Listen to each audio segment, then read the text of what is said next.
kelas 9B. Di sini saya akan membacakan teks monolog yang berjudul Kata Tanpa Buku. Manakah kau ke toko buku, perpustakaan, atau taman bacaan?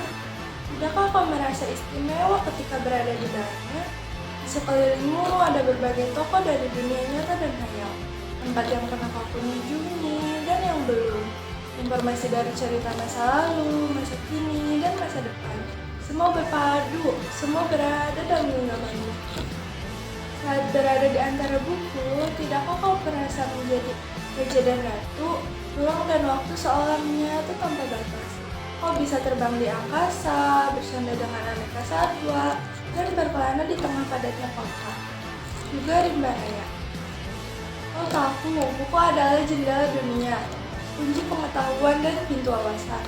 Muhammad Hatta sang proklamator berkata, "Aku rela dipenjara asalkan bersama buku, karena dengan buku aku bebas." Melalui buku, manusia terbebas dari ketidaktahuan. Tempat-tempat yang dipenuhi buku adalah harapan berkembangnya pengetahuan dan wawasan.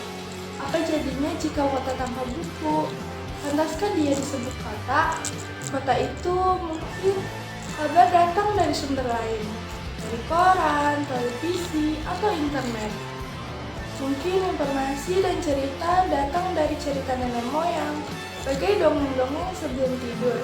Irama warganya pun tiada beda. Bangun pagi, bertebaran di muka bumi untuk berbagai keperluan, untuk pulang siang atau sore harinya. Setelah itu, mereka berangkat tidur dan memulai lagi hari berikutnya. Semua serupa. Di kota itu, mungkin ada bangunan bernama perpustakaan.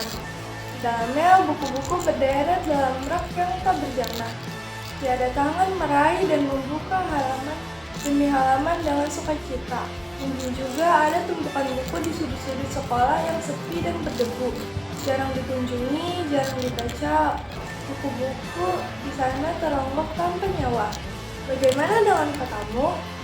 Mungkin kau tinggal di tengah kota yang megah, atau di gang yang sempit, di desa terpencil, di sisi pesisir, atau di kaki gunung.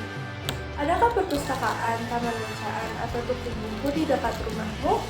Tak ada. Apakah tempat itu menjadi wadah berkumpulnya anak-anak dan warga? Menjadi pusat berkembangnya wawasan dan pengetahuan? Atau hanya menjadi pejangan? Maukah kau menjadi orang yang menghidupkannya? Ajak teman-teman membaca dan berbagi cerita di sana. Jadikan tempat itu sumber kegembiraan dan pengetahuan. Jika tempat itu belum ada, maukah kau menjadi orang yang mulai menghadirkannya? Kau bisa memulainya dari sebuah sudut di teras rumahmu. Ajak teman-temanmu memulai langkah baru. Jangan biarkan waktu berlalu tanpa buku. Siapapun dirimu, bersahabatlah dengan buku. Dia akan menjadi teman setiamu.